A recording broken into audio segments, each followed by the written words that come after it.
Buenas noches y bienvenidos a otra charla más de Bienestar Renacer. Quien les habla Isaías Cortés y es un gusto tenerlos por ahí nuevamente. Y la charla de hoy, aunque va a ser una charla breve, va a ser un tema sumamente interesante, así que presten atención. El título de la charla de hoy es El ego, amigo o enemigo. Y la palabra ego proviene del latín que significa yo. En psicología y en filosofía, el término ego se ha utilizado para distinguir la conciencia del individuo o su capacidad para percibir su realidad. Por otro lado, tendemos a utilizar el término cuando vemos el exceso de valoración que alguna persona tiene de sí mismo. Se le considera sinónimo de inmodestia, arrogancia, presunción o soberbia. Podríamos escuchar decir, su ego no le permite socializar con los demás. En el lenguaje de la calle se suele hacer referencia al ego como un exceso de autoestima. Cuando alguien tiene su ego elevado, tiende a mostrar comportamientos de una persona egoísta. No solo tiene un amor excesivo por su propia persona, sino que además solo está pendiente de su propio interés sin tener en cuenta el de las demás personas que les rodean. Regresando al origen y definición del ego, para la psicología, el ego es una instancia psíquica en donde la persona se reconoce como yo y empieza a ser consciente de su propia identidad. El psicólogo americano Abraham Maslow fue muy conocido por haber creado su teoría de la jerarquía de necesidades del ser humano. En esta él muestra las necesidades básicas del ser humano en orden de prioridad, comenzando con las necesidades fisiológicas como comer, dormir, y luego le sigue la necesidad de seguridad, de tener un techo, un lugar donde protegerse y sentirse seguro. Luego le sigue la necesidad social. Luego le sigue la estima y la necesidad de autorrealización. Cuando habla de la necesidad social, se refiere a la necesidad de sentirse que existe, que está presente y que pertenece al lugar en donde se encuentra. Cuando habla de la necesidad de estima, se refiere a la necesidad de sentirse escuchado, respetado y considerado. Si estas dos necesidades no son atendidas desde que somos niños, y estamos hablando de la necesidad social y la de la estima, el individuo, en su naturaleza de sobrevivir, podría procurar llenarlas a como dé lugar. Una persona que muestra un ego inflado, en realidad es que tiene su ego lastimado o su estima baja. Por lo tanto, procura mostrarse superior a los demás. Hará todo lo posible por demostrarle a los que le rodean lo importante que es. Procura captar la atención de todos y su foco estará centrado en sí mismo. Esta conducta proviene de nuestro instinto de supervivencia, que proviene más bien de una porción de nuestro cerebro conocido como el cerebro reptil.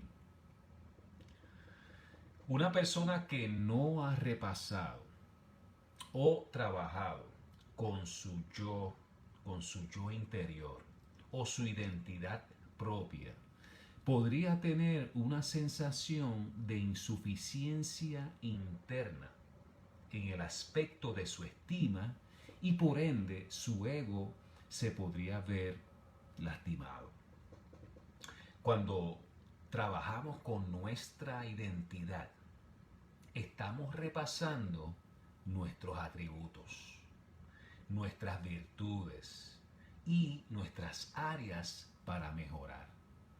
De ahí en adelante, asumimos responsabilidad para continuar trabajando en nosotros con la intención de ser un mejor ser humano y ente social.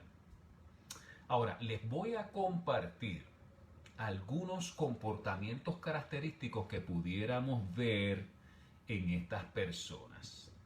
Vamos a ver, el primero, el sabelotodo. Siempre cree tener la razón. Siempre está dando opiniones o consejos acerca de todo. Siempre contesta aunque no sepa la respuesta. Cree tener contestación a todo, pues no se puede quedar callado. Vamos al número 2. El insaciable. Necesita ser el centro de mesa. No le gusta pasar desapercibido. Hace cualquier cosa para llamar la atención. Vamos al número 3. El interruptor. Su necesidad de autorreferencia es tan fuerte que interrumpe continuamente. Nunca deja que los demás terminen de hablar. El 4. El envidioso. No soporta los triunfos y éxitos de otros. Degrada a los que percibe como que son mejores que él. 5. El prestigioso. Busca aplausos, reconocimientos y admiración en todo lo que hace. Siempre quiere ser el mejor. Frecuentemente le dice a los demás: te lo advertí, yo lo sabía, te lo dije, pero tú nunca me escuchas. Vamos al número 6. El jinete. Se monta en todo lo que dicen otros. Se aprovecha de los datos de los demás para su propio beneficio. Saca partido de lo que otros dicen para estructurar sus propias intervenciones. Es copión y es usurpador. Vamos al número 7. El sordo. Nunca escucha, le gusta hablar solo a él y habitualmente finge que está escuchando. Vamos al 8. El manipulador. Es aquel que siempre se las arregla, ya sea tergiversando, acomodando, engañando, mintiendo o justificando para que las cosas resulten siempre a su favor. Utiliza el sentimiento de culpa, deber o vergüenza en los demás para lograr lo que quiere. Vamos para el 9. El orgulloso. No le gusta perder y nunca pierde. No admite culpa o no se disculpa. Vamos para el 10. El silencioso. El que calladamente mantiene un discurso paralelo en su mente mientras otros hablan. Es criticón, hipócrita y enjuiciador. Los comportamientos que acabamos de mencionar tienen un efecto devastador en la interacción con otras personas y o con la sociedad. ¿Quién se siente a gusto compartiendo con alguien que posea todas o varias de las características mencionadas? Lo que suele ocurrir es que evitamos interactuar con personas así. Las relaciones entre miembros de familia, amistades y lugar de trabajo se ven afectadas. Este tipo de personas no van a tener verdaderas amistades o buenas relaciones con los demás en la vida, pues continuamente manipulan y engañan para satisfacer sus necesidades únicamente. Las personas que los siguen viven engañadas y son víctimas de este tipo de personas, que también son conocidos como narcisistas. Sin embargo, hay ocasiones, quizás en cortos periodos o instantes de nuestra vida, que caemos presos en uno de estos comportamientos. Creemos que no lo sabemos todo. Queremos ser el centro de atención.